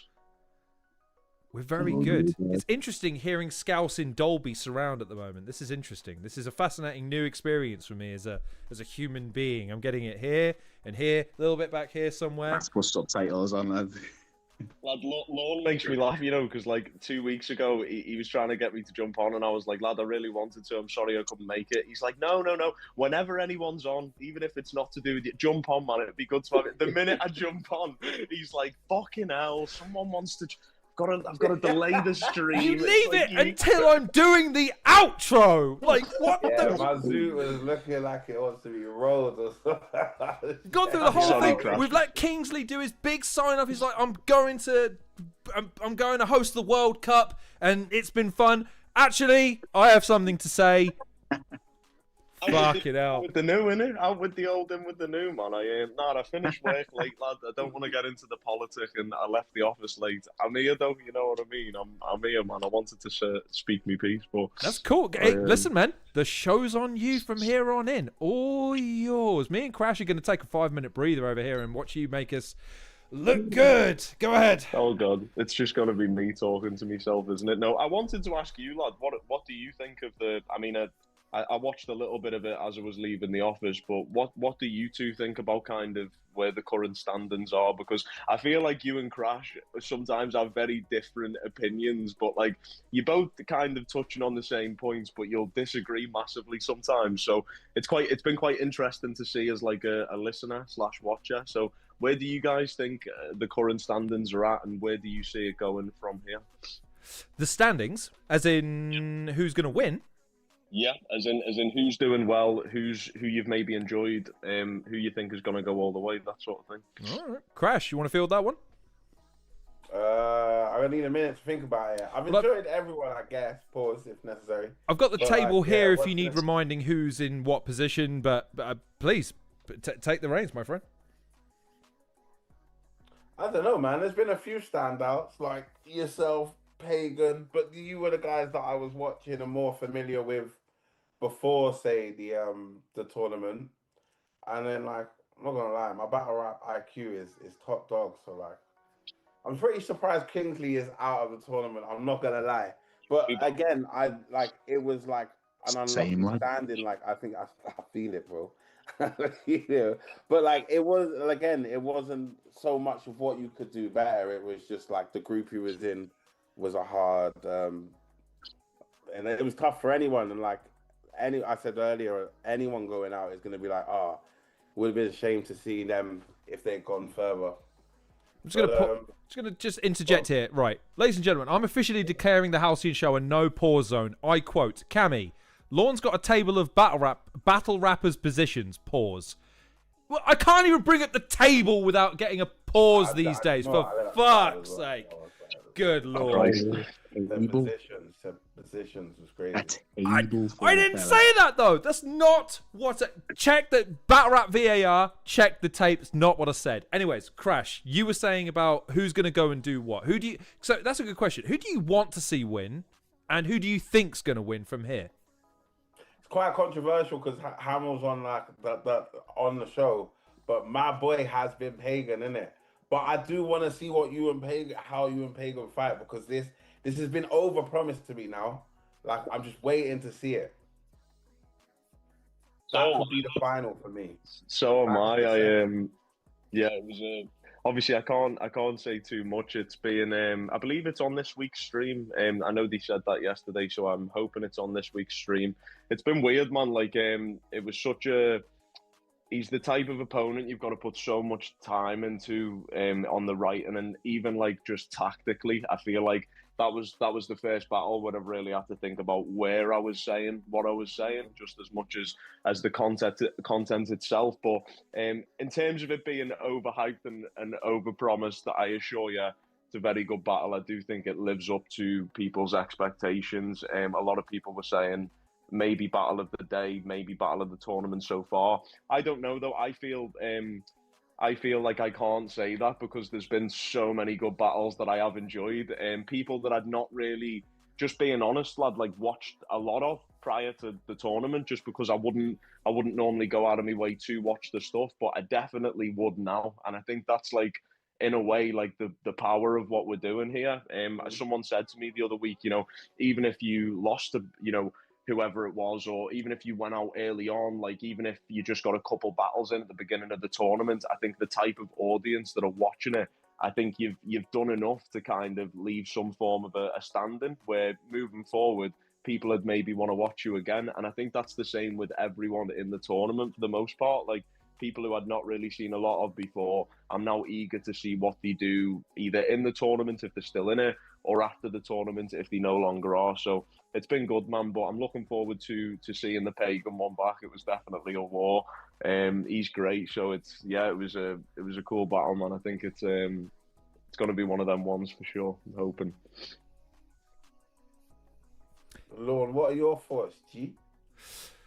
Well, I mean, there's a guy here who makes a really compelling case for deducting all 3 rounds from Kingslee. A Mo Rafiq, 3-0 to Briggz. I mean, that's a compelling case right there. But I'm going to go ahead and say that I would have given Kingslee a really good run in the tournament. Again, it's very compelling though, Mo Rafiq, I must say. But that, like, I'm interested to see, because there does seem to be a bit of a rivalry brewing between Hamill and Pagan. Like, a lot of people are looking forward to seeing that because they hold both of you in such esteem. They both know that both of you have differing styles to a certain degree, but that there's a level of professionalism and a level of quality there. I guess the question is, like, how much... I mean, look, Arsenal just lost the League Cup final. That's the last we'll say on it. But it has ramifications. That's the last we'll say on it. But we have, like, ramifications that lead for the rest of the season, okay? I'm first-hand experience of that. If you lose to Pagan, how much of a factor does that play in the rest of the tournament, knowing that this is just to qualify top? There's a world where... There is. So you know what I'm saying. So talk me through that process.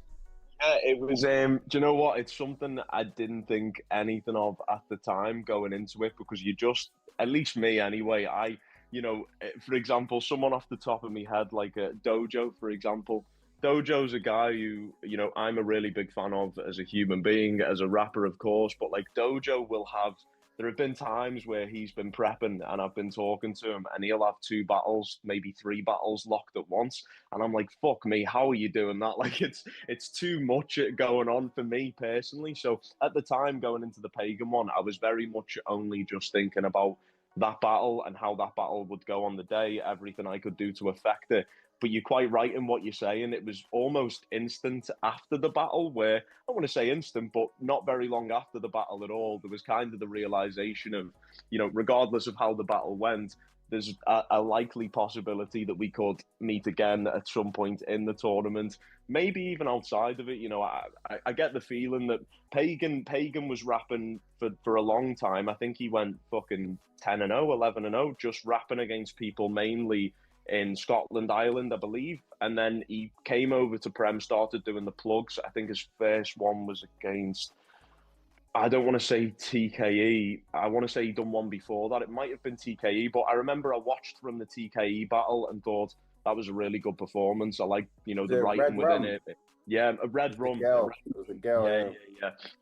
So he done the Red Rum battle first, and I think he was brilliant in that battle. And yeah, I think since he's come, started rapping consistently now on Prem, I can't see him going anywhere, which is a brilliant thing. So even if, it didn't happen again in the tournament, it's interesting that A, he could go on to do a whole lot within Prem or the UK scene, but B, we could also end up battling again, maybe not within the tournament or within the tournament. It's either way, it'd be cool to see kind of if there's a further, narrative to be had there, because there definitely was. Me and you spoke about it, Lorne, where we felt as though Prem were doing it on purpose with this Academy North, Academy South. It started so early on for me. I got told about the Academy in fucking hell before I battled Jim Bob Gnarly, which was January last year or December the year before last year. So a while ago now, right? I've known about the possibility of it being me and him, and I think it was so cool, man. Neither of us took the other lightly. Obviously, I can't say too much, nor would I want to, but we both really brought our A game for that one and both tried to do what we do well, a little bit of what the other person does well. It was just a great battle, man. It had everything. So, yeah, man, I'm excited to see the battle back. I'm excited to see people's thoughts, opinions about it. I'm excited to see where it goes, just in terms of the rest of the tournament for me as an individual, for him as an individual, or perhaps as a battle again. So we'll see, man. It's exciting. Oh, not to add some fuel to the fire, a Pagan 1995 quote says, "I'm using the prize money to buy shares in Everton now because Kingslee wrote for Hamill." So, gentlemen, you've created a monster in Pagan's investment portfolio. Both of you then, because Kingslee, I'm interested, because again, not to rub salt in the wound, you're out of the tournament. I don't know if anyone's told you. What? Yeah, it happened. It turns out that you didn't get enough points, and Me? Bloody hell. I mean, was it a question? What's the point of this? It's just trying to make me feel bad. There's definitely a question somewhere. I'm not padding for time to think of one. Definitely not. But you're out of the tournament. Let me just double check. Yep, Mo Rafiq's confirmed it. You're out. Definitely. But assuming that you're out, and that's verified, we haven't had it verified yet. who do you want to see go on and win as a fan? Like from the sideline, seeing because you've been there, you've been at the tapings, you've been at the recordings, you've seen a lot of the guys do a lot of the things. Who do you think deserves to go on and win, and who do you think will go on and win based on your experience as a favourite? And now, and again, I may have forgotten to say this. You're out. Tell me your thoughts. Yeah, so working on the assumption that I'm not involved anymore. Which we haven't verified. We'll wait back to hear from Briggsy. Briggsy is the final adjudicator in this, obviously. But you're saying there's a potential that I was actually a mystery wild card on the January event. So I mean, look, there's always the Where Winning Matters Money in the Bank briefcase. You'll have to enter a ladder match for that, obviously. How are you on ladders? Are you all right with those? No, I'm a bit scared of heights in general. Okay. Yeah, a bit shaky. Yeah. Anyway, he's here all night, ladies and gentlemen. Yeah, I got Hamill. I got Hamill for the tourney. Like, I wouldn't say like he's coming in with underdog energy because like he was the wild card in the academy, and like the academy's kind of intertwined with the tourney in general. But like there was bigger names than Hamill in the tourney, like Briggz and Hulks and stuff like that. And like Visuals and Bobby Vexes originally were meant to be in the tournament as well. So you look at someone like Hamill who's like a year deep, something like that, as like a newcomer. So like there's a kind of bit of that like underdog energy. So I think like from a fan's perspective, it's easy to root for like both Pagan and Hamill as like the sort of the killers of the new crop type thing. But then just from a personal perspective, Hamill's my boy, obviously. So I'm backing him and I'm rooting for him.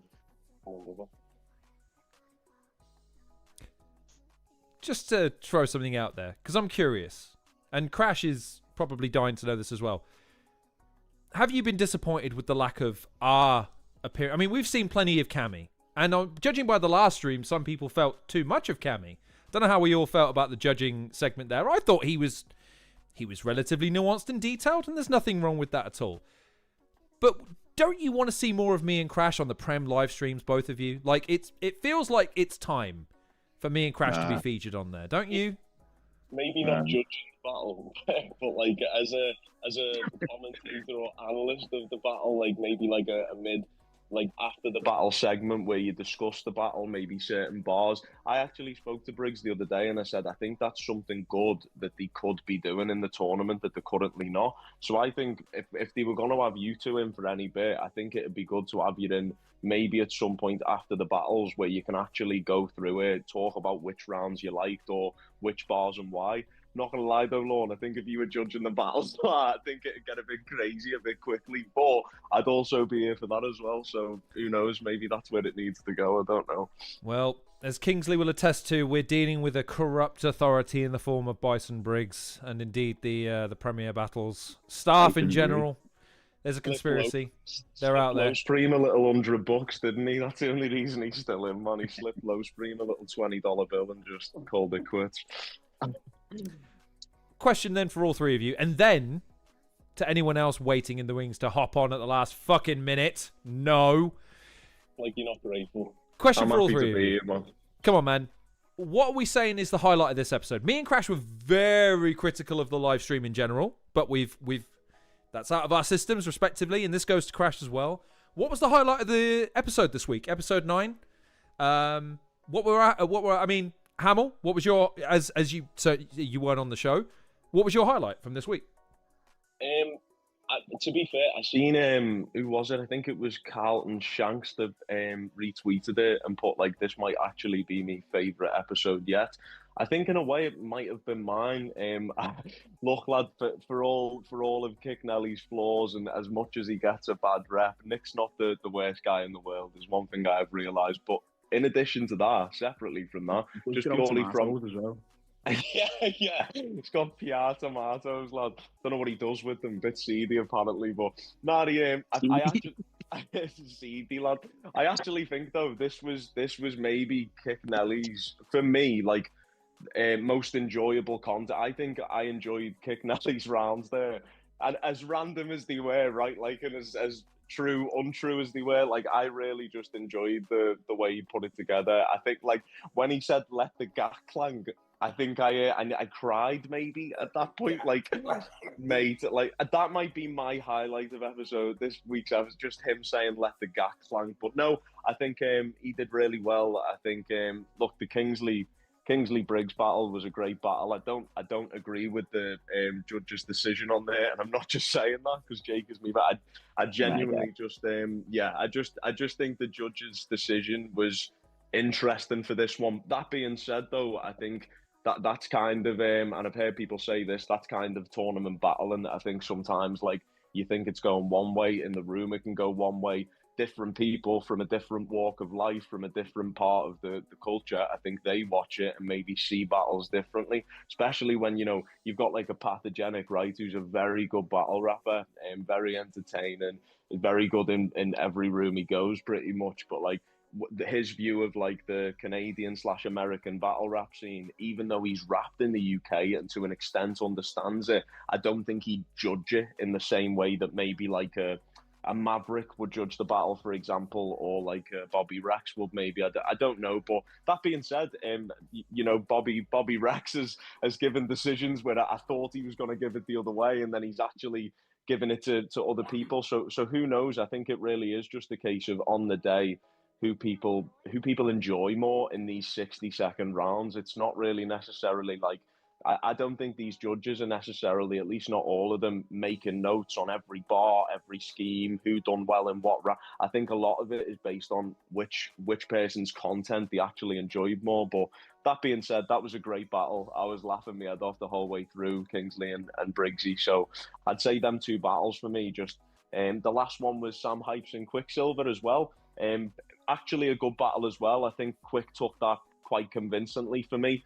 I think Sam had decent moments, but I think Quick was just a little bit more, again, entertaining. I think Quick's been very, very good this tournament. So, and it's been like a different Quicksilver because it's just in the short format. I think he's confident. I don't think he's putting too much pressure on himself. Sometimes I've watched Quick in the plug events. He's got hard opponents, and it's like I think he overthinks it, and a lot of good stuff he'll have. Maybe we don't get to hear it, but with these battles, he's been doing short 60-second rounds, and he's taking it in any direction I think he wants to. He'll have a couple of bars in there which are a little bit more. He'll switch it to serious, and then he's back to just saying the most outlandish thing ever or doing something crazy practically in the battle. And yeah, man, I've really enjoyed them. So three good battles, three entertaining battles. I think are just similar to Carlton. I just enjoyed this week's episode, I'd say, to be fair.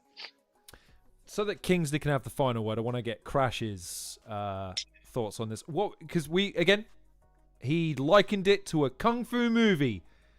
It only gets better from there. I didn't like the synchronization. It fucking threw me off, to be honest. And the week that Chuck Norris died as well. We are on brand this week, ladies and gentlemen. What was your favourite moment of the show, brother? Come on, pick one moment of the show that you're like, do you know what? Actually, it was worth watching it 3.5 minutes behind to catch that moment when it eventually happened. What's a brother got to do to get a lick, bruv? That shit had me, bruv. That had me laughing, bruv. Giz a lick. The Rick segments just killed me, man. What's up, brother? Free man. Rick Charles got 30 that episode. Charles got 10 of eyes, lad. Don't know whose cornflakes he shat in that morning, but poor old Rick Charles was just getting fucking bodied in that battle, and it was but it's hilarious. Kingslee, final words. Highlight of this episode. Take it away, brother. My highlight of this episode was me messaging Rick Charles this morning saying I want a beat, and him telling me to go fuck myself. And Cammy's judging decision.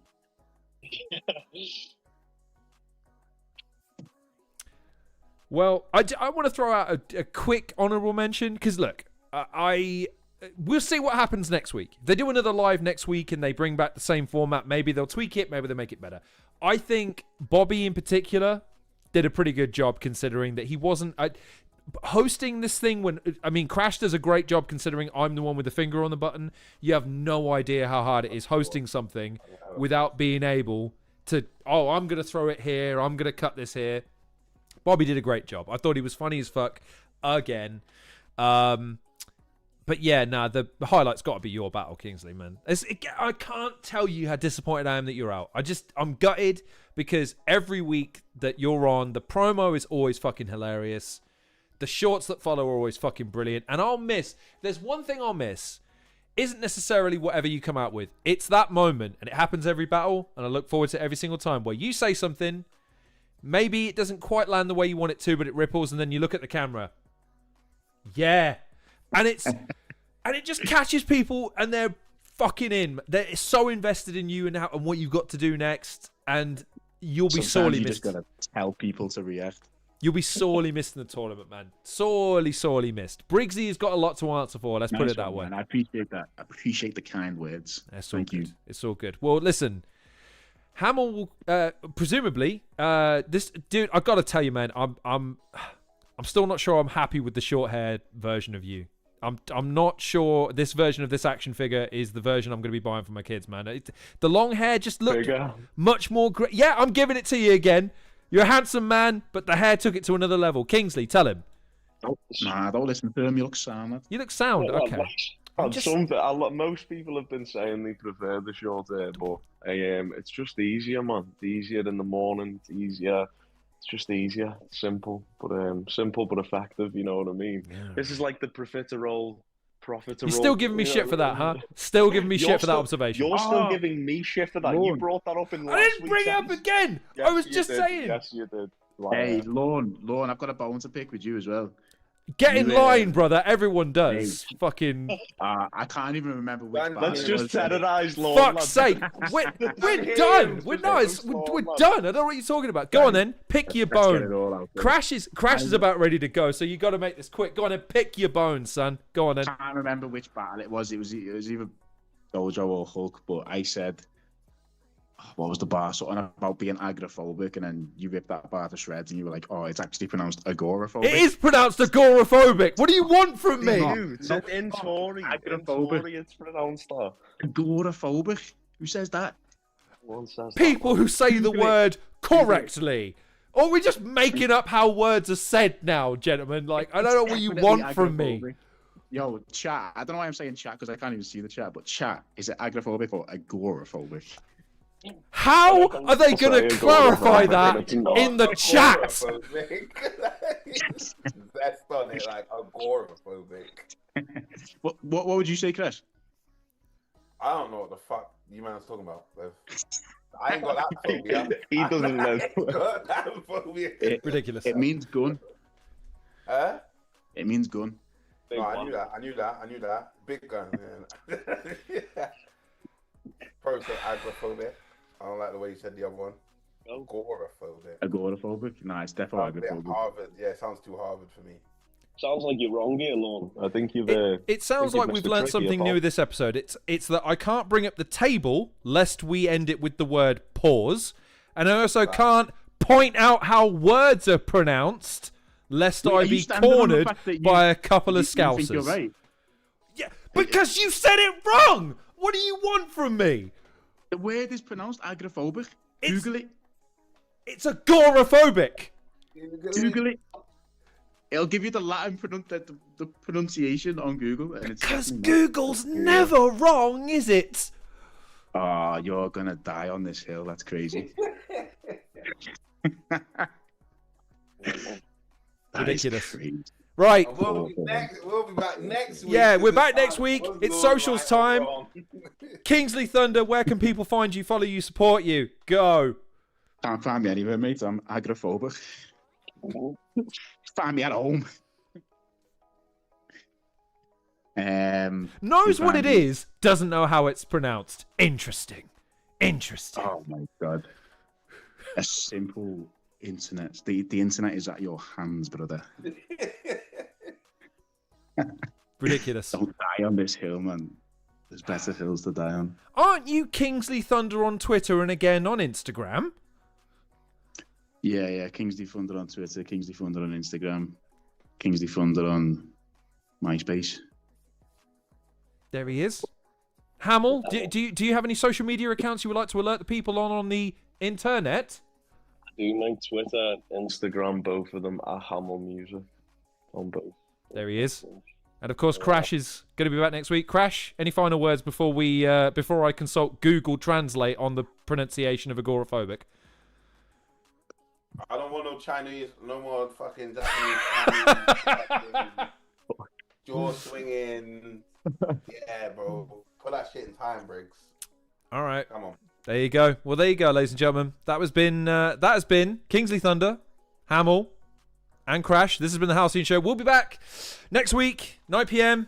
Premier Battles, Where Winning Matters, episode 10 airs at 8 p.m. on Sunday. I presume everyone's tuning in. Everyone's going to be supporting, liking, sharing, all that good jazz. Kingsley will be hate watching, obviously. No, I'll definitely be watching that. There you go. All right. Well, that's it from us, ladies and gentlemen. Sorry, one more thing, actually, just before we go. It's agoraphobic. There we go. Why did he leave? We're rapping anyway. Ridiculous. Hamill, thanks for coming on, my friend. Thank you for Appreciate you. Crash, appreciate you for talking me into this. True story. Wasn't going to do it. Crash was like, fuck that noise. And here we are. It's his fault. There you go. All right. We're out of here, ladies and gentlemen. Peace. Say.